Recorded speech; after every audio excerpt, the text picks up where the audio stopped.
যারা চাঁদাবাজি করো, মাস্তানি করো, আমি বুঝি না তারা কি জাতের লোক, গায়ের রক্তটা কিসে, মানুষের রক্ত না পশুর রক্ত? চাঁদাবাজি করতে যাও কি জন্যে?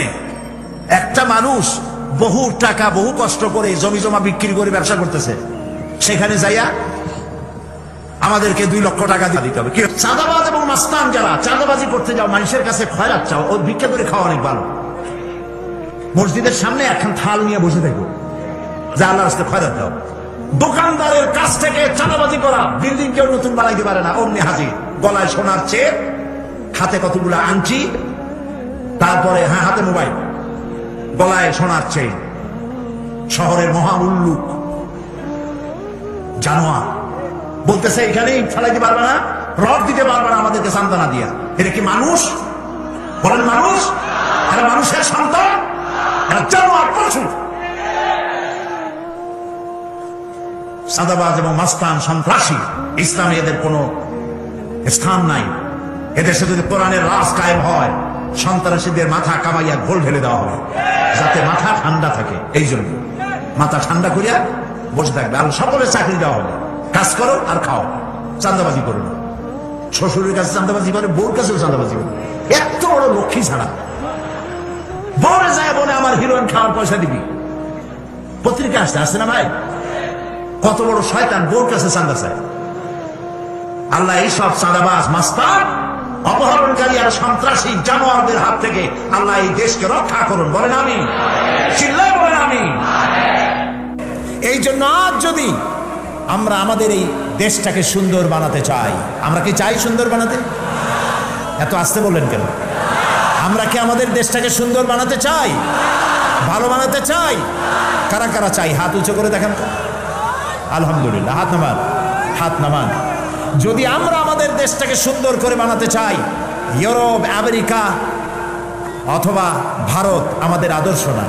আমাদের আদর্শ হবে মুহাম্মদ রাসূলুল্লাহ সাল্লাল্লাহু আলাইহি ওয়াসাল্লাম। তিনি যে রাষ্ট্র করে গিয়েছিলেন সেই আদলে করতে পারলেই আমরা আবার এই দেশটাকে সুন্দর করতে পারবো। বলেন ইনশাআল্লাহ, বলেন ইনশাআল্লাহ। এই কোরআন নিয়ে বাঁচতে চাই, এই কোরআন নিয়ে মরতে চাই, এই কোরআন থেকে আমাদেরকে বিচ্ছিন্ন করতে চায় কাফের, বেঈমান, মুশরিকেরা। ও আমার জাতি, কোরআন থেকে যারা বিচ্ছিন্ন করতে চায়, তোমরা কি তাদের বিরুদ্ধে জিহাদের জন্য প্রস্তুত থাকবে? যারা আমাদেরকে সন্ত্রাসী বলছে, মৌলবাদী বলে গালি দিচ্ছে, আছে না? কি বলেন, আছে না? যত দোষ নন্দ ঘোষ, দাড়িওয়ালা টুপিওয়ালা মানুষগুলি খারাপ তাদের দৃষ্টিতে, মৌলবাদ বলে গালি দিচ্ছে। যারা আজকে সভ্যতার দাবিদার, ইউরোপ, আমেরিকা, তোমাদের আচরণটা কি? রাসূলের কাছ থেকে শেখো। আমাদের কোন জিনিস পৃথিবীর কারো কাছে শিক্ষার প্রয়োজন নাই। চরিত্র, আদর্শ শিক্ষার লালনাগার মদিনা আল মুনাওয়ারা মুহাম্মদুর রাসূলুল্লাহ বলেন সাল্লাল্লাহু আলাইহি ওয়াসাল্লাম, সেখান থেকে শিখতে হবে। আমেরিকা ইরাকের উপর হামলা করলো, আল গরিব কয়েদখানায় কয়েদিদের সাথে কি আচরণ তারা করেছে মনে আছে না আপনাদের? মনে আছে? মুসলমান বন্দীদেরকে উলঙ্গ করে তাদের মুখের উপরে পেশাব করেছে, কুত্তার বেল্ট গলায় পরাইয়া রাস্তায় টেনেছে। জানেন আপনারা? জানেন না? আর নবী করিম সাল্লাল্লাহু আলাইহি সাল্লামের কাছে যখন বন্দীরা এসেছেন, বন্দীদেররা শুধু বউ বাচ্চা কাছে পায় নাই, তা না হলে তাদের কোনো অধিকার ক্ষুণ্ণ করা হয়নি, বরং তাদের বলা হয়েছে 10টা নিরক্ষর লোককে যদি স্বাক্ষর জ্ঞান শিখাইতে পারো, ওর বিনিময়ে তোমাকে মুক্ত করে দেওয়া হবে। নবী করিম সাল্লাল্লাহু আলাইহি সাল্লাম এই আদর্শ প্রতিষ্ঠা করে গিয়েছিলেন, পৃথিবীতে একটি শান্তিপূর্ণ সমাজ তৈরি করেছিলেন। এই পৃথিবীর বুকে আদর্শ শিখতে হলে নবী ছাড়া আদর্শ নাই। কোরআন শরীফে আল্লাহ তাআলা পরিষ্কার বলেছেন, লাকাদ কানা লাকুম ফি রাসূলিল্লাহি উসওয়াতুন হাসানাহ, গ্রহণযোগ্য মহত্তম আদর্শ রাসূলের ভিতরে আমি রেখে দিয়েছি। তোমাদের আদর্শ রাসূলের ভিতরে, তার থেকে চরিত্রবান, তার থেকে ভালো মানুষ পৃথিবীতে আর নাই। প্রিয় ভাই সব, নবী করিম সাল্লাল্লাহু আলাইহি ওয়াসাল্লাম মদিনায় ফিরে গেলেন। আর এই মদিনায় কি ইসলামী রাষ্ট্রের আইন কানুন চালু করে দিলেন। চুরি বন্ধ হলো, ডাকাতি বন্ধ হলো, জেনা বন্ধ হলো, হত্যা বন্ধ হলো, ধর্ষণ বন্ধ হলো। জীবনের এমন কোন দিক এবং বিভাগ নাই যেখানে রাসূলুল্লাহ আদর্শ নাই। সুবহানাল্লাহ বলেন। নবী করিম সাল্লাল্লাহু আলাইহি ওয়াসাল্লাম তার জামানায় মানুষ দরজা খুলে ঘুমাবার সুযোগ পেল।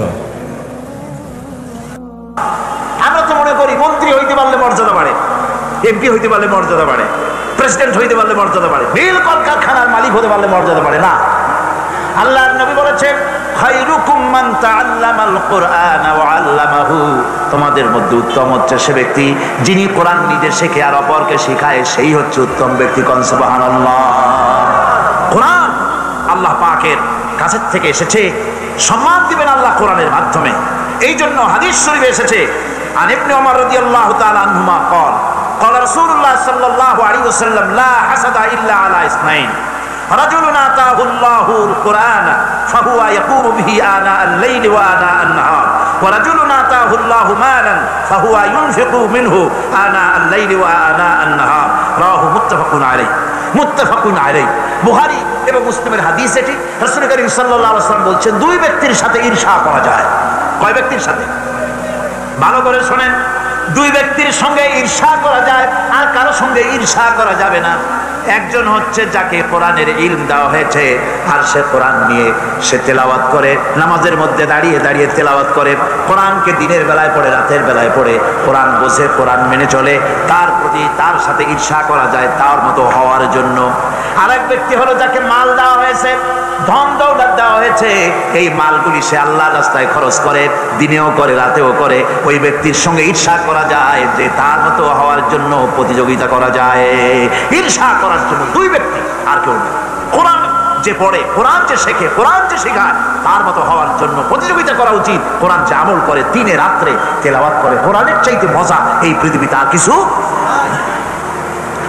কোরআন একমাত্র কিতাব যা পর্যন্ত অবিকৃত অবস্থায়, অকৃত্রিম অবস্থায় পৃথিবীর মানুষের কাছে আছে, যার মধ্যে কোনো তারবিম তাহারিফ আজও হয় না। কোরআন হচ্ছে একমাত্র সেই কিতাব যেই কিতাবের মধ্যে আমাদের ধর্মের নাম আছে, আমাদের জীবন ব্যবস্থার নাম আছে, যেই কিতাবের মধ্যে আমাদের নাম আছে। কিরকম? আমাদের দ্বীনের, আমাদের ধর্মের নাম কি? বলেন নাম কি? কোরআন শরীফ ইসলামের নাম আছে কিনা?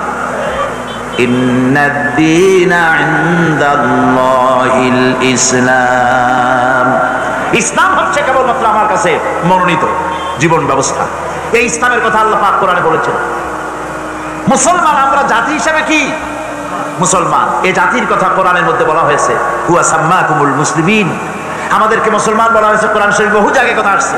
কিন্তু হিন্দু, খ্রিস্টান, বৌদ্ধ এই সব কথাগুলি তারা নিজেরা তৈরি করেছে, তাদের ধর্মগ্রন্থের মধ্যে নাই। বেদের মধ্যে কোথাও হিন্দু কথা নাই, বাইবেলের ভিতরে কোথাও খ্রিস্টানদের কথা নাই, খ্রিস্টান এই শব্দ ব্যবহার করা নাই। সুতরাং হিন্দু, বৌদ্ধ, খ্রিস্টান এসব নাম তাদের নিজেদের তৈরি করা, তাদের ধর্মগ্রন্থের ভিতরে নাই। কোরআন একমাত্র কিতাব যা এই জাতির নাম এবং দ্বীনের নাম, ইসলামের নাম, মুসলমানদের নাম কোরআনের মধ্যে আল্লাহ পাক স্পষ্ট করে ঘোষণা করে দিয়েছে। কোরআন হচ্ছে বিশ্বের সেই কিতাব যা সর্বাধিক পঠিত। আপনি আমাকে বলেন, পৃথিবীতে একখানা কিতাবের নাম আমারে শোনান যেই কিতাবটা সবচাইতে বেশি পড়া হয়েছে, তার নাম কি? কি নাম? কোরআন। কোরআনের চাইতে বেশি পড়া হয়েছে এমন কোন কিতাব পৃথিবীতে? কোরআনের নামই হলো কোরআন, যার অর্থই হলো পাঠ করার বিষয়। এর নামই হলো কোরআন।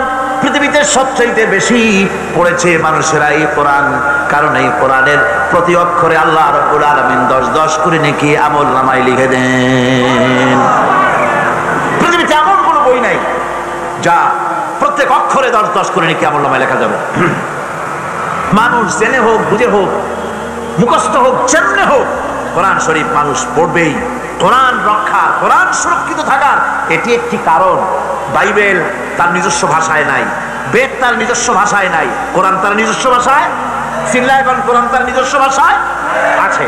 কোরআন আপনি কিন্তু বাংলায় পড়তে পারবেন না, কোরআন আপনি ইংরেজিতে পড়তে পারবেন না, কোরআন আপনি ফার্সিতে পড়তে পারবেন না। অবশ্য বোঝার জন্য আপনার মাতৃভাষায় অবশ্যই বুঝবার অধিকার আপনি রাখেন। কোরআন আপনি বুঝবেন, বাংলায় বুঝুন, উর্দুতে বুঝুন, ডাচে বুঝুন, ফ্রান্সিতে বুঝুন, ইংলিশে বুঝুন, আর আপনি যে কোনো ভাষায় কোরআন বুঝতে চেষ্টা করুন। কিন্তু যখন তেলাওয়াত করবেন তখন আপনাকে আরবিতেই তেলাওয়াত করতে হবে। তেলাওয়াত করতে গেলে কিছু তেলাওয়াত করতে হবে, আরবিতে অবশ্যই পড়তে হবে। আপনি অন্য কোনো ভাষায় পড়তে পারবেন না। আপনি কি পারবেন নামাজ পড়তে দাঁড়িয়ে আল্লাহ সর্বশ্রেষ্ঠ, সমস্ত প্রশংসা তার যিনি তামাম জাহানের পালনেওয়ালা সৃষ্টিকর্তা, তিনি পরম করুণাময়, তিনি দয়ালু, তিনি বিচার দিনের বিচারক, তোমার কাছে সাহায্য চাই, একমাত্র তোমারই গোলামি করি, আল্লাহ সর্বশ্রেষ্ঠ। নামাজ হবে, নামাজ হবে। কোরআনকে বাধ্যতামূলক করা হয়েছে আরবিতে পড়তে হবে। কিয়ামত পর্যন্ত এই কোরআন তার নিজস্ব ভাষায় টিকে থাকবে, কারো ক্ষমতা নাই এক হরফ, একটা নক্ত পরিবর্তন করার অধিকার পৃথিবীর কোনো মানুষের নয়। কোরআন শরীফ একমাত্র সেই বিশাল গ্রন্থ যা মানুষ মুখস্থ করেছে। পৃথিবীতে অন্য কোনো বই কেউ মুখস্থ, অন্য কোনো কিতাব কেউ মুখস্থ করতে পারে নাই। কোরআন একমাত্র কিতাব, মাতৃভাষা নয়, অথচ মুখস্থ করেছে। এরকম কোন কিতাবের নাম আপনার জানা আছে নাকি? নাই। আমাদের মাতৃভাষা কি আরবি? কি আমাদের মাতৃভাষা? আমাদের মাতৃভাষা বাংলা। আরবি আমার মাতৃভাষা নয়, পিতৃভাষাও নয়। কিন্তু কোরআন শরীফ বাংলাদেশের হাজার হাজার লক্ষ লক্ষ মুসলমান মাতৃভাষা নয়, আরবি ভাষা, কোরআনের মতো এত বড় কিতাব মুখস্থ করে সিনার মধ্যে জমা করেছে। পাকিস্তানের ভাষা উর্দু, ভারতের ভাষা হিন্দি, উর্দু, নানান ভাষা আছে।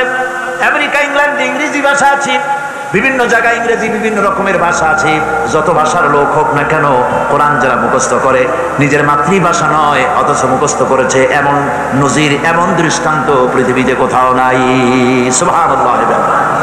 কোরআন হচ্ছে সেই কিতাব যা আল্লাহ পাক রাসূল করিম সাল্লাল্লাহু আলাইহি ওয়াসাল্লামের জীবনের জন্য একটা মুজিজা হিসেবে পৃথিবীর মানুষের কাছে রাসূলের মাধ্যমে পাঠিয়েছেন গোটা বিশ্ববাসীর কাছে। কোরআন হচ্ছে একটা মুজিজা। কোরআন কি মুজিজা? রাসূলের জীবনে 3000-এর অধিক মুজিজা রাসূলের জীবনে ঘটেছে, নবুয়তের জীবনে। কিন্তু কোরআন হচ্ছে সর্বশ্রেষ্ঠ মুজিজা, এর থেকে বড় মুজিজা কিছুই নেই। আল্লাহ রাসূল বিদায় হয়ে গিয়েছেন, মুজিজা তিনি রেখে গিয়েছেন। এই মুজিজা দিয়ে পৃথিবীর মানুষ কিয়ামত পর্যন্ত উপকৃত হতে থাকবে, কোনো সন্দেহ নাই। অপেক্ষা করো, ধৈর্য ধরো, মার খাও, জেলে যাও, শহীদ হও, আল্লাহর রাজ কায়েম হবেই হবে।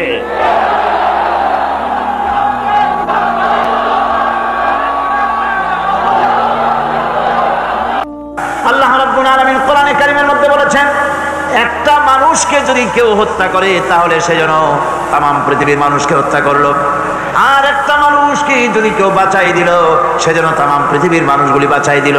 আর যে ব্যক্তি ইচ্ছে করে মানুষ হত্যা করলো তার জায়গা হবে জাহান্নাম, চিরকাল জাহান্নামে তারে থাকতে হবে। মাদ্রাসাগুলি পড়ায় ছাত্রদের মগজের ভিতরে, রক্তের ভিতরে এই আল্লাহর ভয়, জাহান্নামের ভয় ঢুকিয়ে দেওয়া হয়, যার ফলে মাদ্রাসাগুলি সন্ত্রাসের কারণে কোথাও বন্ধ হয় নাই।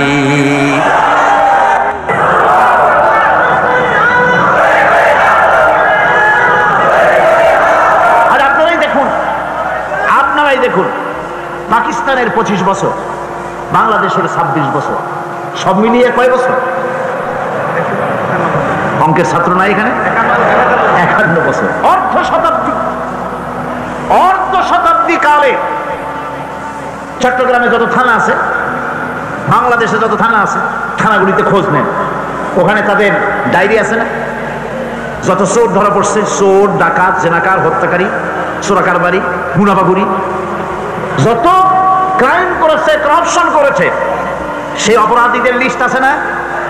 অপরাধী যারা ধরা পড়েছে সকলের লিস্ট আছে। আমি চ্যালেঞ্জ করছি, আপনারা সমস্ত থানাগুলি ঘুরে এই ডায়েরি, থানার এই ডায়েরি খুঁজে বের করুন তো, এর মধ্যে মৌলানা সাহেব কয়জন, হাফেজ সাহেব কয়জন, মসজিদের ইমাম কয়জন?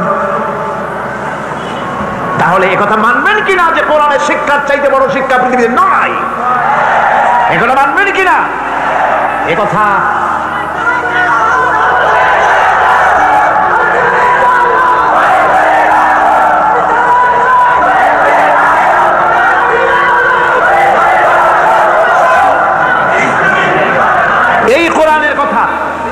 এই কোরআনের কথা আমরা যত মানবো, যত তাড়াতাড়ি মানবো তত তাড়াতাড়ি কল্যাণ, যত দেরিতে মানবো ততই আমাদের অকল্যাণ, ঠিক কিনা? আচ্ছা, আমি আরো কথা আপনাদের বলি, আজও শিক্ষা প্রতিষ্ঠানগুলিতে ওস্তাদ, শিক্ষক, টিচার, কোন শিক্ষাঙ্গনের টিচারেরা, শিক্ষকেরা ছাত্রের কাছে সম্মান বেশি পায় বলেন? আলহামদুলিল্লাহ কইতে ইচ্ছে করে না? আমি আপনাদেরকে ভিজিট করতে বলবো, আজকের মাহফিলের সাংবাদিক, সাহিত্যিক, বুদ্ধিজীবী, শিক্ষক সকলকে বলবো মেহেরবানি করে কোনো খবর না দিয়া মাদ্রাসাগুলিতে যে দেখেন মাদ্রাসার ছাত্ররা ওস্তাদকে কিভাবে সম্মান করে। মসজিদে ওস্তাদ যখন মসজিদে ঢোকে জুতা জোড়া নিয়ে এক পাশে ছাত্ররা রেখে দেয়। ছাত্র যদি টের পায় আমার ওস্তাদ আমার পেছনে, চট করে সে ওস্তাদের পেছনে চলে যায়, সামনে হাঁটে না। ছাত্র তার ওস্তাদের জামা কাপড়গুলো গুছিয়ে দেয়, উজুর পানিটা আগায় দেয়। কিন্তু কলেজ বিশ্ববিদ্যালয় উজুর পানি জন্মের মতো খাওয়ায় দেয়। ঠিক কি রাখো?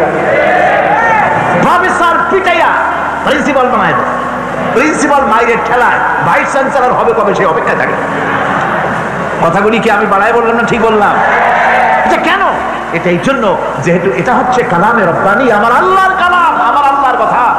ভাইরা বিশ্বাস করুন, এখানে যে শান্তি পাবেন পৃথিবীতে এই শান্তি কোথাও পাওয়া যাবে না। রাসূলুল্লাহ তো তার সমাজে তিনি তো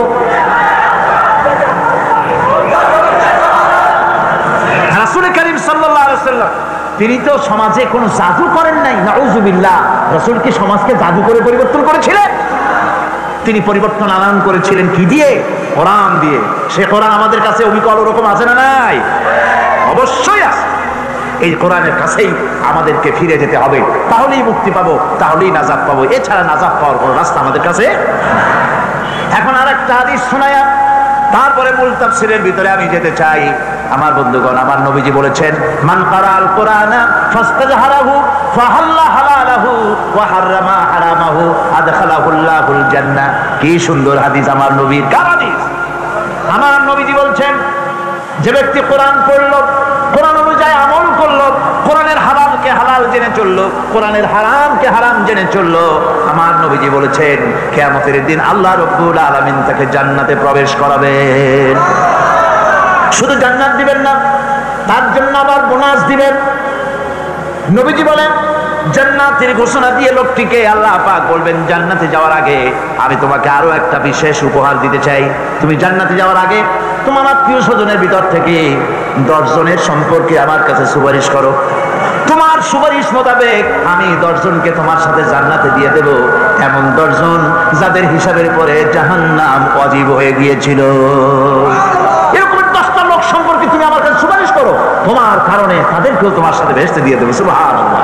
আজ কতই না ভালো হতো যদি কলেজ বিশ্ববিদ্যালয়গুলিতে কোরআন পড়ানো হতো, হাদিস পড়ানো হতো। ঠিক কিনা কর? আপনারা বলবেন কোরআন হাদিস পড়ানো তো হয়, আমিও জানি কোরআন হাদিস পড়ানো হয়। তা কত পরীক্ষায় পাশ করাবার জন্য 40টা হাদিস, ছোট্ট ছোট্ট হাদিস আর কোরআন শরীফের কয়েকটা আয়াত, এছাড়া আর কিছুই পড়ানো হয় না। ঠিক কিনা? মাদ্রাসায় যেভাবে 30 পারা কোরআনের তাফসীর পড়ানো হয় ওভাবে তাফসীর পড়ানো হয় না। মাদ্রাসায় যেভাবে 70 হাদিস পড়ানো হয় ওইভাবে পড়ানো হয়। সুতরাং কলেজ বিশ্ববিদ্যালয়গুলিতে কোরআন এবং হাদিসকে যেভাবে মাদ্রাসায় পড়ানো হয় ওইভাবে যদি পড়ানো যায়, তাহলে কলেজ বিশ্ববিদ্যালয় থেকে ডাকাত আসবে না, চোর আসবে না, বদমাশ আসবে না।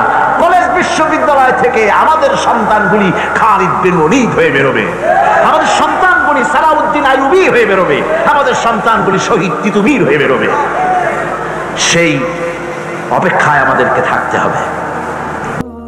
ইসলাম হচ্ছে আন্দোলনের নাম, ইসলাম একটি বিপ্লবের নাম, ইসলাম একটা শরীয়তের নাম, ইসলাম একটা মুকাম্মাল নিজামে হায়াতের নাম। এই ইসলামী মুকাম্মাল নিজামে হায়াতের জন্য যখন যা দরকার, ধীরে ধীরে আল্লাহ রাব্বুল আলামিন এ কোরআন নাজিল করেছেন, হুজুর মুখস্থ করেছেন। মুখস্থ করতে গিয়া বারবার তিনি জিহ্বা নাড়াচ্ছিলেন, দ্রুত করতেছিলেন, যাতে করে একটা আয়াত, একটা জের জবর যাতে বাদ না পড়ে যায়। রাসূলুল্লাহর এই কষ্টটুকুন আল্লাহ পাক বরদাস্ত করলেন না। তিনি ওহী নাজিল করে দিন, লা তুহাররিক বিহি লিসানাকা লিতাআজালা বিহি। নবী কোরআনে কারীম মুখস্থ করার জন্য জিহ্বাকে এত নাড়াচাড়া করার কোনো দরকার নাই। আমার জিবরাইল আপনার প্রতি যখন ওহী নাজিল করে, আপনি আস্তে আস্তে করে একবার তার সঙ্গে উচ্চারণ করে যাবেন। গোটা কোরআন শরীফ আপনার সিনার ভিতরে মুখস্থ করায় দেওয়ার মালিক আমি আল্লাহ। আমি আপনাকে মুখস্থ করায় দিব, কোনো চিন্তা নাই। যে যুগে টেপ রেকর্ডার ছিল না, রাসূলুল্লাহর যুগে টেপ রেকর্ডার ছিল, প্রেস ছিল, কম্পিউটার ছিল, কিছুই ছিল না। ছাপাখানা নাই, প্রেস নাই, কম্পিউটার নাই, তারপরে টেপ রেকর্ডার নাই, সেই যুগের নাজিল করা কোরআন আজ পর্যন্ত আল্লাহ পাক হেফাজত করে রেখেছেন। কারণ এটা বিশেষ কোনো যুগের জন্য আসে নাই, বিশেষ কোনো জাতির জন্য আসে নাই, এসেছে পৃথিবীর সমস্ত মানুষের জন্য। কোরআন হচ্ছে সকল প্রকার জ্ঞানের উৎস। এতে রয়েছে মানব জীবনের সকল জটিল সমস্যার সন্তোষজনক সমাধান রয়েছে কোরআনের ভিতরে। ওয়াকুল্লা শাইইন ফাসসালনাহু তাফসীলা। আমি প্রত্যেকটি বিষয়কে আমি বিস্তারিতভাবে কোরআনের ভিতরে বর্ণনা করে দিয়েছি। আল্লাহ পাক এই কোরআন নাজিল হয়েছে আল্লাহ পাকের কাছে থেকে, যিনি সবচাইতে জ্ঞানী, যার কাছে কোনো জিনিস গোপনীয় নাই। কুল আনজালাহুল্লাযী ইয়ালামুস সিররা ফিস সামাওয়াতি ওয়াল আরদ। বলুন হে নবী, এই কোরআন নাজিল হয়েছে তার পক্ষ থেকে, যার কাছে আকাশে আর জমিনে গোপন বলে কোনো জিনিস নাই, সব যার কাছে স্পষ্ট, সে আল্লাহ রাব্বুল আলামিন এই কোরআন নাজিল করেছেন। সুতরাং এই কোরআন আল্লাহর পক্ষ থেকে এসেছে গোটা পৃথিবীর মানুষের জন্য।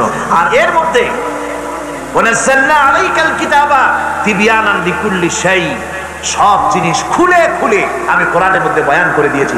মানুষের জীবনের জন্য দরকার, অথচ কোরআনে লেখা হয় নাই এমন কোনো বিষয় নাই, সব জিনিসকে কোরআনের মধ্যে খুলে খুলে আমি বলে দিয়েছি। দেখুন 23 বছর ধরে, লক্ষ্য করুন 23 বছর ধরে কোরআন নাজিল হলো।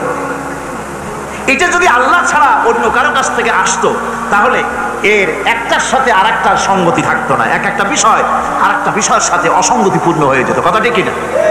আল্লাহ রাব্বুল আলামিন বলেন, আফালা ইয়াতাদাব্বারুনাল কুরআন ওয়ালাউ কানা মিন ইনদি গায়রিল্লাহি লাওয়াজাদু ফীহি ইখতিলাফান কাসীরা। তবে কি তারা কোরআন সম্পর্কে গবেষণা করে না, চিন্তা করে না, চিন্তা ভাবনা করে না? কোরআন যদি আল্লাহ ব্যতীত অন্য কারো কাছ থেকে নাজিল হতো, তাহলে এই কোরআন অন্য কারো কাছ থেকে নাজিল হলে পরে এর মধ্যে দারুণভাবে মতভেদ এবং অসঙ্গতি তোমরা পেতে। এর মধ্যে কোনো অসঙ্গতি নাই। কোরআন শরীফ আল্লাহ পাকের কাছ থেকে এসেছে, এতে কোনো সন্দেহ নাই। এবং সকল প্রকার মানব জীবনের সব সমস্যার সমাধান কোথায় আছে? জোরে বলেন না, কোথায় আছে? এই কোরআনের ভিতরে সকল সমস্যার সমাধান আছে। কোরআনের সম্মান যদি আমরা করি, আল্লাহ আমাদের সম্মান করবেন। সুবহানাল্লাহ। কেবলমাত্র ইসলামী রাষ্ট্র ব্যবস্থাই পারে হত্যা, ধর্ষণ, চুরি, ডাকাতি, জেনা, ব্যভিচার থেকে রক্ষা করে একটি সন্ত্রাসমুক্ত সমৃদ্ধ একটি বাংলাদেশ উপহার দিতে পারে কেবলমাত্র ইসলামী রাষ্ট্র ব্যবস্থা।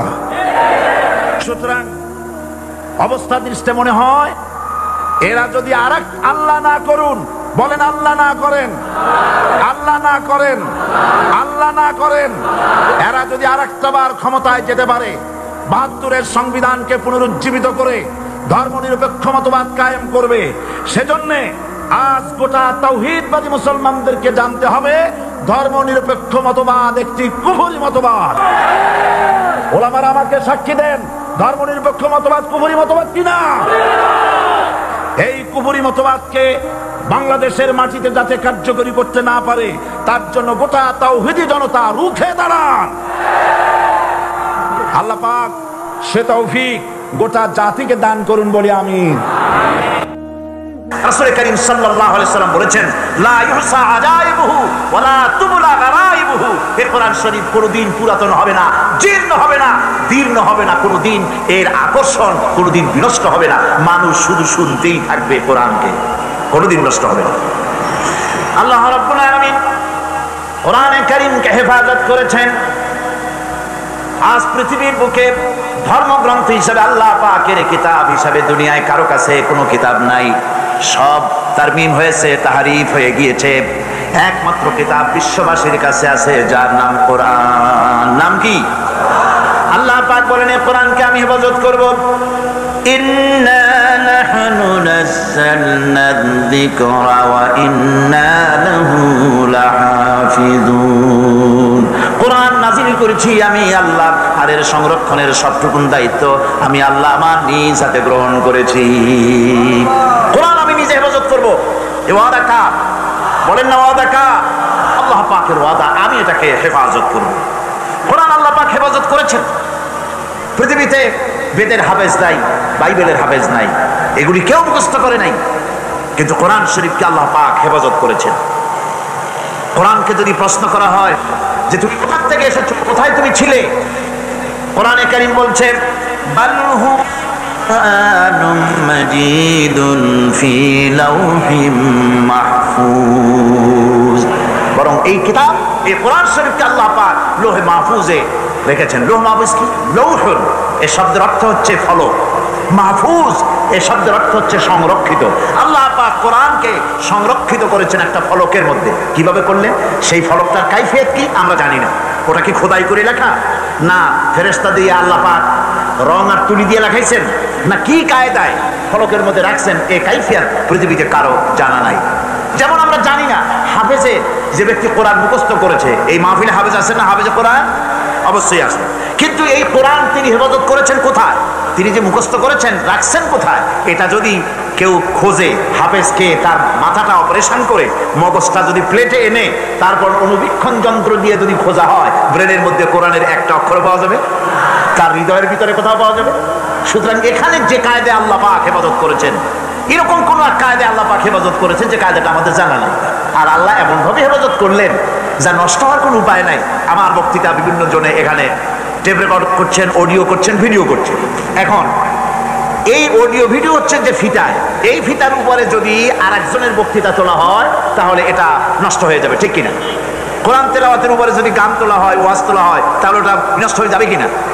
কিন্তু মানুষ, আল্লাহ রাব্বুল আলামিন কোরআনে কারীমকে মানুষের সিনার ভিতরে, মেমোরির ভিতরে, তার স্মৃতির ভিতরে এমন ভাবে ধারণ করায় দিলেন, এই কোরআনে কারীমকে মানুষ মুখস্থ করার পর এরপরে যত কিছুই মুখস্থ করুক না কেন, প্রথম জিনিসটা কখনো মুছে যাবে না। যতই পড়বে ততই এটা হেফাজত থাকবে, নষ্ট হবে না। কোরআন আল্লাহর পক্ষ থেকে নাজিল হলো, কোরআনের ভাষা শৈলী নিয়ে বিভ্রান্তির সৃষ্টি হলো। কোরআনের ভাষা তো খুবই সুন্দর, কি বলেন? সুন্দর মানে কি? কোরআনের আরবি ভাষা। কোরআন কি ভাষা? আরবি ভাষা। দুনিয়ায় যত ভাষা আছে এ ভাষার অনেক উৎকর্ষ হয়েছে, অনেক ভাষা বিলুপ্ত হয়েছে। বাইবেল যে ভাষায় নাজিল হয়েছিল সেই ভাষা আজকে পৃথিবীতে নাই। খ্রিস্টানদের কাছে জিজ্ঞেস করুন বাইবেল নাজিল হয়েছিল কোন ভাষায়, সেই ভাষায় আছে নাকি? এবং ওই ভাষায় লেখা একখানা ইঞ্জিল গোটা পৃথিবীর খ্রিস্টানদের কাছে আছে নাকি? তারা জবাব দিক, নাই। সুতরাং বহু ভাষা পৃথিবী থেকে বিলুপ্ত হয়ে গিয়েছে। কোরআন এমন এক ভাষা, 1400 বছর আগে নাজিলকৃত এই আরবি ভাষায় কোরআন নাজিল হলো। ভাষার এত উৎকর্ষ সাধিত হলো, সাহিত্যের মান এত বাড়লো, কিন্তু কোরআনের রচনা শৈলী, এর শব্দ বিন্যাস, এর ছন্দ, এর সুন্দর করে বাকভঙ্গি পৃথিবীর সকল যুগের সাহিত্যকে ম্লান করে দিয়েছে, ম্লান করতে থাকবে কিয়ামত পর্যন্ত। বিভ্রান্তির সৃষ্টি হলো।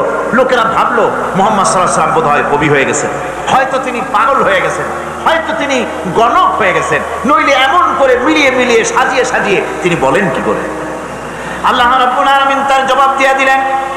কোরআনে কারীম বলছে ফাযাক্কির ফামা আনতা বিনি'মাতি রাব্বিকা বিকাহিনিন ওয়ালা মাজনুন। আপনার রবের করুণা আপনি উপদেশ দিয়ে যান, আপনার রবের মেহেরবানিতে আপনি গণক নন আর উন্মদ নন, আপনি পাগল না, গণক না, কবিও না। আপনার কাছে যেটা নাজিল হচ্ছে সেটা হলো ওহী, আমার পক্ষ থেকে ওহী অবতীর্ণ হচ্ছে। সুতরাং মানুষ বিভ্রান্তির মধ্যে যতই পড়ুক না কেন, কোরআনে কারীম তার নিজস্ব ভাবধারা নিয়ে পৃথিবীর মধ্যে টিকে থাকবে। এই পৃথিবীতে এমন একখানা বই নাই যে বই সম্পর্কে তার লেখক বলবে যে আমি একখানা বই লিখছি যাতে কোনো ভুল নাই। বলেন তো ভাইরা, সুধীমণ্ডলী বলুন, পৃথিবীতে এমন কোন লেখকের সন্ধানকে আপনি পেয়েছেন যে লেখক বলতে পেরেছে যে আমি যে বই লিখেছি এতে কোনো ভুল নাই? কথা বলছেন না কেন? অথচ এই কোরআন যিনি পাঠালেন, কে পাঠালেন? আল্লাহ রাব্বুল আলামিন। এর শুরুতেই তিনি ঘোষণা করেছেন আলিফ লাম মিম যালিকাল কিতাবু লা রাইবা ফীহি। আলিফ লাম মিম এ হচ্ছে সেই মহাগ্রন্থ যার ভিতরে সন্দেহের লেশ মাত্র নাই। সুবহানাল্লাহ।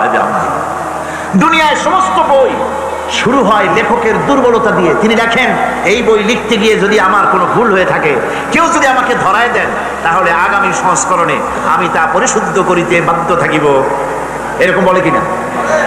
কিন্তু এই কিতাবের কাইফিয়াত ভিন্ন রকম, এই কিতাবের কায়দা ভিন্ন রকম। কোরআন নাজিল যিনি করলেন তার প্রশংসা দিয়ে কোরআন শুরু হলো, আলহামদুলিল্লাহি রাব্বিল আলামিন। সবাই পড়েন আলহামদুলিল্লাহি রাব্বিল আলামিন। সমস্ত প্রশংসা আল্লাহ পাকের, যিনি তামাম জাহানের পালনেওয়ালা। সুতরাং এই কিতাবের ভিতরে সন্দেহের কোনো কারণ নাই। পৃথিবীর মানুষকে আল্লাহ পাক চ্যালেঞ্জ করেছেন, যদি সন্দেহ হয়, ইন কুনতুম ফি রাইবিন মিম্মা নাযালনা আলা আবদিনা ফাআতু বিসূরাতিন মিন মিসলিহি। যদি সন্দেহ হয় আমার বান্দার উপরে যে কিতাব আমি অবতীর্ণ করেছি, যদি সন্দেহ হয় যেটা আমার বান্দার বানানো, তাহলে কোরআনের মতো করে সূরা বানায় আনো। 1400 বছর পার হয়ে গেল, আল্লাহ রাব্বুল আলামিনের এই চ্যালেঞ্জের মোকাবেলা কেউ করতে পারে নাই। ভবিষ্যতে পারবে নাকি? পারবে। আল্লাহ পাক এরপরে বললেন, قل لئن اجتمعت الإنس والجن على أن يأتوا بمثل هذا القرآن لا يأتون بمثله ولو كان بعضهم لبعض ظهيرا। নবী আপনি বলুন, तमाम পৃথিবীর সমস্ত মানব জাতি আর জিন জাতি যদি একত্রিত হয় আর পরস্পর পরস্পরকে যদি সহযোগিতা করে আর এই কোরআনের মতো যদি একখানা কোরআন তার আনয়নের চেষ্টা করে, সকলে ব্যর্থ হয়ে যাবে। কিয়ামত পর্যন্ত কোরআনের মতো কোরআন কেউ বানাইতে পারবে না। এই চ্যালেঞ্জ আল্লাহ পাকের, 1400 বছর পার হয়ে গেল, এই চ্যালেঞ্জের মোকাবেলা কেউ করতে পারে নাই। বন্ধুগণ, আল্লাহ নাই এ কথা তো পৃথিবীর অনেকেই বলেছে, বলে নাই? বলেছে কিনা কোন? অনেকেই বলেছে দেয়ার ইজ নো গড, স্রষ্টা বলতে কেউ নাই, এ কথা বলেছে, পাগলেরা বলেছে। বিবাহের সময় শ্বশুর যদি কিছু দেয়, সুন্নত দেওয়া সুন্নত, নেওয়া সুন্নত, কিন্তু জোর করে আদায় করে নেওয়া হারাম। আপনার ছেলে যখন বিবাহ দিবেন, কোরআনের মাহফিলে ওয়াদা করতে পারবেন যে অন্তত আমার ছেলে বিয়ে দেওয়ার সময় শুকরের মাংসের মতো হারাম যৌতুক আদায় করব না। পারবেন ওয়াদা করতে? তাহলে ছেলের বাপেরা, যে সব বাপেদের ছেলে আজও বিয়া হয় নাই, ওই সব ছেলেদের পিতারা হাত উঁচু করে দেখান, হাত উঁচু করে। অনেক বাচ্চারা হাত তুলছে, আরে বাচ্চারা তো বাপ হও নাই, হাত উঁচু করুন আমি দেখি। আর আমি যতদূর না দেখবো আল্লাহ তো দেখতেছেন। কে দেখতেছেন? হাত নামান। আলহামদুলিল্লাহ, জোরে কোন আলহামদুলিল্লাহ। এবার এবার তরুণ, যুবক, কিশোর যারা বিয়ে করো নাই, হাত নামাও, হাত নামাও, হাত নামাও। আচ্ছা, বিবাহ করার সময় থামো না। বিবাহ করার সময় তোমার কাছে মূল্য কোনটা বেশি? টেলিভিশনের মূল্য বেশি না বউর দাম বেশি? শ্বশুরের দেওয়া খাট না হইলে শুইতে পারবা না। তুমি কি এমন ভিক্ষুকের পোলা নাকি? শ্বশুরের পালঙ্ক দিতে হবে, শ্বশুরের টেলিভিশন দিতে হবে, শ্বশুর সোনা দানা দিয়ে দেবে। তুমি কি ভিক্ষুকের বাচ্চা? তুমি পুরুষ, তোমার আত্মমর্যাদা, পার্সোনালিটি, শাখসিয়ত, ব্যক্তিত্ব থাকতে হবে। মেয়ে লোকের বাপের কাছ থেকে তুমি অর্থ নিবে কেন? সে যদি কিছু দেয় আলহামদুলিল্লাহ, না দেয় আলহামদুলিল্লাহ। বউকে গালি দিতে পারবে না, বউকে, বউয়ের মাকে, তার বাবাকে কখনো খোঁটা দেওয়া যাবে না। বিনা যৌতুকে বিবাহ করবে যারা, সেই সব অবিবাহিত যুবকের আবার হাত উঁচু করে দেখাও, হাত উঁচু করে রাখো, আমি দেখি। দাঁড়াবে না, বসো, খালি হাত, খালি হাত। এই না, বসো, হাত নামা, হাত নামান। হাত যেভাবে উঠলো তাতে আমার কাছে মনে হলো এই মাহফিলে কেউ বিয়েই করেনি। এর দ্বারা বোঝা গেল কি জানেন? বোঝা গেল মাহফিলে যারা এসেছে তার 90% মতো যুবক, তারুণ্যের শক্তিতে উদ্বেল যুবকেরা মাহফিলে এসেছে। যে দেশের তরুণেরা, যুবকেরা কোরআন শুনতে আসে, সে দেশের কোরআনের আইন বন্ধ করার ক্ষমতা কারো নাই।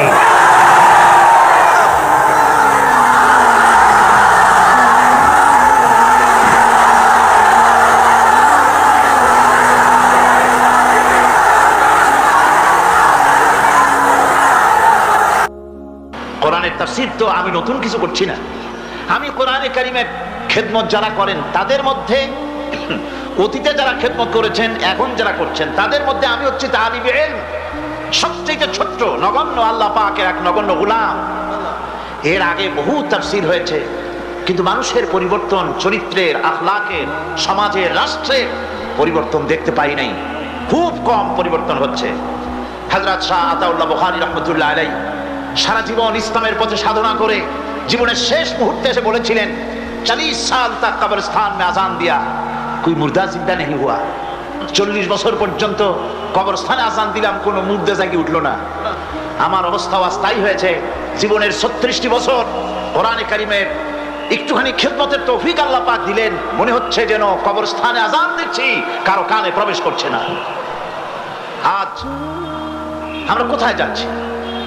কোরআন ছেড়ে দিয়ে কোথায় যাচ্ছি? ফাইনা তাযহাবুন, কোথায় চলছি আমরা? কোরআন ছেড়ে দিয়ে আমরা কোথাও শান্তি পাবো না।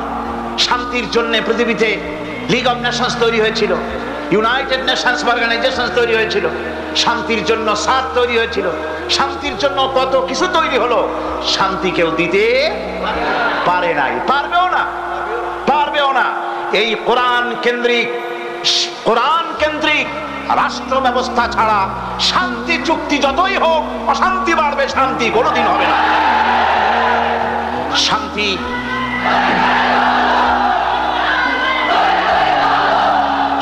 প্রতিষ্ঠার জন্য এ কোরআনের কাছে আসতে হবে। কোরআন দিয়ে নিজের আখলাককে, ব্যক্তি, পরিবার, সমাজ ও রাষ্ট্রের চরিত্রকে বদলাতে হবে, নইলে শান্তি ফিরে আসবে না। কোরআনে কারীম হচ্ছে আসল জ্ঞান, এই জ্ঞানের কাছে ফিরে যেতে হবে। এই জ্ঞান আসছে কার কাছ থেকে? আল্লাহ পাকের কাছ থেকে। যুগ যুগ ধরে, শতাব্দীর পর শতাব্দী ধরে, 1500 বছর পর্যন্ত কোরআন পৃথিবীর মানুষের কাছে আছে। আমি তো মনে করি কোরআনের চাইতে মজলুম কিতাব এই পৃথিবীতে আর একটাও নাই। আমরা কোরআনের প্রতি জুলম করেছি, অত্যাচার করেছি, কোরআনের হক আমরা আদায় করিনি। ব্যাখ্যা আমরা করি, বক্তব্য রাখি, লোকেরা কষ্ট করে আসেন, শুনে চলে যান, কিন্তু আমলের ময়দানে ঘাটতি ছাড়া পরিপূর্ণ আমল হয়ে, আমলটা যেমন হওয়া উচিত ছিল সেটা সমাজে আজ হচ্ছে না। মানুষ মনে করছে বিজ্ঞান সবকিছু, বিজ্ঞানের দিকে দৌড়াচ্ছে, মানুষের তৈরি করা মতবাদের দিকে দৌড়াচ্ছে। একবার ফুটবলের মতো হয়ে গেছে মানুষ। কিসের মতো হয়েছে বলুন? ফুটবলের মতো। এ শট মারে, ও হেড করে, ও আরেক লাথি মারে, সে আরেক লাথি মারে। এইভাবে করে মানুষ আজ ফুটবলের মতো লাথি খেয়ে বেড়াচ্ছে, কখনো জাতীয়তাবাদের দিকে, কখনো সমাজতন্ত্রের দিকে, কখনো পুঁজিবাদের দিকে, আর কখনো শিখ মতবাদ, ধর্মনিরপেক্ষতাবাদের দিকে। ফুটবলের মতো গোটা জাতি দৌড়াচ্ছে।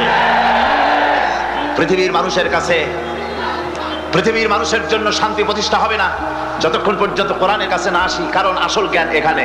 আমাদেরকে কম জ্ঞান দেওয়া হয়েছে। ওমা উতিতুম মিনাল ইলমি ইল্লা কালিলা, খুব সামান্যতম জ্ঞান আমাদেরকে দেওয়া হয়েছে। সামান্যতম জ্ঞান, সামান্যতম জ্ঞান আমাদের দেওয়া হয়েছে। এই সামান্যতম জ্ঞান দিয়ে আমরা উন্নতি করেছি ঠিকই। আমরা রাসূল করিম সাল্লাল্লাহু আলাইহি ওয়াসাল্লামের যুগটাকে আইয়ামে জাহিলিয়াত বলি, হুজুর আসার আগের যুগটাকে আইয়ামে জাহিলিয়াত বলি, সেই যুগটাকে ডেজ অফ ইগনোরেন্স বলি, সেই যুগটাকে অন্ধকার যুগ বলি। আমি প্রশ্ন রাখি, সেই যুগের চাইতে আমার বর্তমান যুগ আর এই দুইটা যুগের মধ্যে আপনি একটু ডিফার করেন তো, একটু পার্থক্য করুন তো, কোন যুগটা খারাপ, এই যুগটা না রাসূল আসার আগের যুগটা? সে যুগের মানুষ তো, যেটাকে ডেজ অফ ইগনোরেন্স বলি, অন্ধকার যুগ বলি, সেই যুগের মানুষ তো কোন স্ত্রীকে তার স্বামীর সামনে, স্বামীকে খুঁটির সাথে বেঁধে তার স্ত্রীকে উলঙ্গ করে স্বামীর সামনে ধর্ষণ করেছে। এর ইতিহাস তো আমরা পড়ি নাই। মায়ের সামনে, বাবার সামনে তার কন্যাকে, যুবতী কন্যাকে উলঙ্গ করে পালাক্রমে ধর্ষণ করা হচ্ছে, এই ইতিহাস তো আমরা পড়ি নাই। সুতরাং আজ সেই যুগের চাইতে এই যুগে আমরা মোটেই আগাতে পারি নাই, বরং শিক্ষার নামে, বিজ্ঞানের উৎকর্ষের নামে, সাহিত্যের নামে, শিল্পের নামে, সংস্কৃতির নামে, রাজনীতির নামে, নতুন নতুন যুগ পরিবর্তনের নামে আমরা ধ্বংসের দিকে আগায় যাচ্ছি। আজ আমরা উন্নতি ঠিকই করেছি। আগে আমরা উঠে চড়তাম, পায়ে হাঁটতাম, এখন আমরা গাড়িতে চলি। গরু গাড়িতে চলতাম, রিক্সায় চলতাম, এখন আমরা গাড়িতে চলি। আগে আমরা কোন ক্রমে উঠে টুটে চলে বেড়াতাম, এখন আমরা প্লেনে চড়ে বেড়াই, দুনিয়ার মাথা মাথা যাতায়াত করি। আগে একটা খবর এইখান থেকে সেখানে পৌঁছাতে অনেক দেরি লাগতো, আর এখন খবর টেলিফোনের মাধ্যমে খরচ বেশি, ফ্যাক্সের মাধ্যমে খবর পাঠাই, ফ্যাক্সে খরচ বেশি। এখন ইন্টারনেটের মাধ্যমে, ইমেইলের মাধ্যমে, কম্পিউটারের মাধ্যমে খবর পৃথিবীর এক প্রান্ত থেকে আর এক প্রান্তে কম খরচে দ্রুত গতিতে এক প্রান্ত থেকে আর এক প্রান্তে আমরা পৌঁছে দিচ্ছি। কম্পিউটার এই পৃথিবীকে একটা নতুন দিগন্ত উন্মোচিত করে দিয়েছে কম্পিউটার। এখন আর চিকিৎসার জন্য আপনাকে বাইতুল শরীফের হুজুর কেবলা তিনি কলকাতা গিয়েছেন, চিকিৎসার জন্য কেউ সিঙ্গাপুরে যায়, কেউ আমেরিকায় যায়, এখন যাওয়ার দরকার নেই। আপনার এইখানে ডাক্তাররা আপনার রোগ নির্ণয় করতে পারে নাই, যাওয়ার দরকার নাই। এই সাবজেক্টের উপর ডাক্তার লন্ডনে আছে অথবা আমেরিকায় আছে, আপনি এখান থেকে আপনার কম্পিউটারের মাধ্যমে লন্ডন এবং আমেরিকার ডাক্তারদের সঙ্গে আপনি কথা বলতে পারবেন। সেখানে রুগীর অবস্থা বলার পর সেখানকার ডাক্তার আপনাকে বলে দেবে এই রুগীর এই চিকিৎসা, অপারেশন করতে হলে অপারেশনের জায়গা কতটুকু, কত মিটার কাটতে হবে, কত সেন্টিমিটার কাটতে হবে, কোন জায়গা বাদ দিতে হবে, সব কম্পিউটার আপনাকে বলে দেবে এবং সেইভাবে করে চিকিৎসা করাবেন। অতি দ্রুত গতিতে কম খরচায় লন্ডন যাওয়া লাগলো না, ডাক্তার আনা লাগলো না, এত টাকা ফি দেওয়া লাগলো না, প্লেন ভাড়া দেওয়া লাগলো না, এত কম খরচে আপনি বাড়ি বসে চিকিৎসা পাচ্ছেন। এখানেই শেষ নয়, আপনি একটা বই তালাশ করছেন, বইটা বাংলাদেশে নাই, বইটা আছে আমেরিকায় অথবা আছে লন্ডন হসপিটাল, লন্ডনে সবচাইতে বড় লাইব্রেরিতে বইটা আছে, সেই বইটা আপনি চান, আপনাকে লন্ডনে যাওয়ার দরকার নাই, আপনি কম্পিউটারের বটন টিপুন, লন্ডনে এসে গেছে। এবার আপনাকে প্রশ্ন করবে হোয়াট ডু ইউ ওয়ান্ট, তুমি চাও কি? আপনি তখন বলুন আমি লন্ডনের লাইব্রেরি চাই, লাইব্রেরির লিস্ট চলে আসলো, কোন লাইব্রেরি চান সেখানে টিপুন, সেই লাইব্রেরিটা বেরিয়ে আসলো। এরপর ওই লাইব্রেরি কোন বইটা চান সেটাই টিপুন, বইটা বেরিয়ে আসলো। ইচ্ছে করলে 1000 পৃষ্ঠার বই ঘরে বসে এই কম্পিউটারের পর্দায় আপনি পড়তে পারবেন, 1000 পৃষ্ঠার বই। তার মানে হলো আমাদের জাতীয় কবি বলে গেছেন, বিশ্ব নিখিল দেখবো আমি আপন হাতের মুঠায় পুরে। আজ সত্যি গোটা পৃথিবী মানুষের হাতের মুঠার ভিতরে এসে গিয়েছে। এখন আর ওয়ার্ল্ড বলে না, এখন বলা হয়, বিশ্বকে বলা হয় গ্লোবাল ভিলেজ। এখন হচ্ছে গোটা পৃথিবী একটা গ্রাম, দুনিয়ার এ মাথা থেকে সে মাথা আপনি চলে বেড়াতে পারেন, আপনি যে কোনো জায়গার খবর নিতে পারেন মুহূর্তের ভিতরে। আমরা সে কাজ সেরে ফেলেছি। এখানেই শেষ নয়, এখানেই শেষ নয়, আমরা চাঁদে গিয়েছি, এখানেই শেষ নয়। এরপরে মানুষ, দুনিয়ায় জায়গা হয় না, মঙ্গল গ্রহে যাওয়ার জন্য মানুষ প্রস্তুতি নিয়েছে। আপনি নিশ্চয়ই জানেন মঙ্গল গ্রহে যাওয়ার প্রস্তুতি নিল। মঙ্গল গ্রহ কি আপনার কতদূর এখান থেকে? চট্টগ্রাম থেকে সাতকানিয়া দূর হবে মঙ্গল গ্রহ। এখান থেকে সূর্য হচ্ছে 9,30,00,000 মাইল দূরে, সেখান থেকে জুপিটার আরো শত শত কোটি মাইল দূরে, সেখান থেকে মঙ্গল গ্রহ মার্স, সেই মঙ্গল গ্রহ পর্যন্ত পৃথিবীর মাটি থেকে মঙ্গল গ্রহের দূরত্ব হচ্ছে 49 কোটি কিলোমিটার মাইল।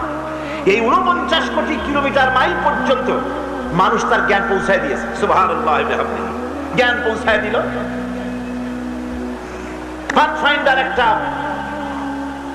যন্ত্র, একটা রকেট তারা তৈরি করলো, এটাকে ছেড়ে দিল প্রতি সেকেন্ডে 1600 মাইল গতিবেগে। চিন্তা করেছেন? প্রতি সেকেন্ডে 1600 মাইল বেগে এটা ওরা শুরু করলো। উঠতে উঠতে 1 মাস 2 মাস 3 মাস করে 8 মাসের মাথায় গিয়ে গত 29শে জুলাই রাত 3:45 সময় ক্রমাগত 8 মাস উড়ে সেই মঙ্গল গ্রহে গিয়ে অবতরণ করলো পাথফাইন্ডার। সেখানে অবতীর্ণ হলো। এরপরে পর্দা ফেটে গেল, ভিতর থেকে বেরিয়ে আসলো একটা সোজারনার নামের একটা গাড়ি। এই গাড়িটা 10 কেজি ওজন, 6 চাকার একটা গাড়ি। গাড়িটার ভেতরে রয়েছে কম্পিউটার, বেরিয়ে তার মধ্যে রয়েছে হাই পাওয়ারের ক্যামেরা, আরো অনেক যন্ত্রপাতি। এটা নামলো, নেমে চলা শুরু করলো। তারপর ছবি তুলে নাসায় প্রেরণ করতে লাগলো। নাসা হচ্ছে পৃথিবীর মহাশূন্য গবেষণাগার, সেখানে প্রতি মুহূর্তে ওখান থেকে ট্রান্সমিট করতে লাগলো ফটোগুলি। এখানে বসে বিজ্ঞানীরা আবিষ্কার করতে লাগলো এই পাথরের এত বয়স, সেই পাথরের এত বয়স। এমনকি তারা এটাও আবিষ্কার করলো যে মঙ্গল গ্রহে আজ থেকে 300 কোটি বছর আগে একটা বন্যা হয়েছিল, ফ্লাড হয়েছিল। সেই ফ্লাড যা হয়েছিল এটা ধরা পড়লো। তখন তারা চিন্তা করলো পানি যেখানে থাকে সেখানে তো কোনো না কোনো প্রাণী থাকতেই পারে। সেই প্রাণীর উৎস তারা খুঁজতে লাগলো। গাড়িটা চলতে গিয়ে বাধাপ্রাপ্ত হলো, পাথরের ধাক্কা লেগে গাড়িটা কাত হয়ে পড়ে গেল। চিন্তা করুন, 49 কোটি কিলোমিটার নিচে পৃথিবীর মাটিতে বসে বিজ্ঞানীরা কম্পিউটার মনিটরিং করে 49 কোটি মাইল দূরের সেই সোজারনার গাড়িকে তারা সেখানে সচল করে দিল 49 কোটি কিলোমিটার মাইল নিচে পৃথিবীর মাটিতে বসে। এখন আল্লাহ পাক কি বলছেন? আল্লাহ রাব্বুল আলামিন বলছেন ওমা উতিতুম মিনাল ইলমি ইল্লা কালিলা, তোমাদেরকে খুব সামান্যতম জ্ঞান দেওয়া হয়েছে। এই যদি হয় সামান্যতম জ্ঞান, তাহলে আল্লাহ রাব্বুল আলামিনের জ্ঞান কত বড়! সেই সর্বজ্ঞানের আধার, সমস্ত জ্ঞানের উৎস আল্লাহ সুবহানাহু ওয়া তাআলা, তিনি কোরআন অবতীর্ণ করেছেন গোটা মানব জাতির জন্য।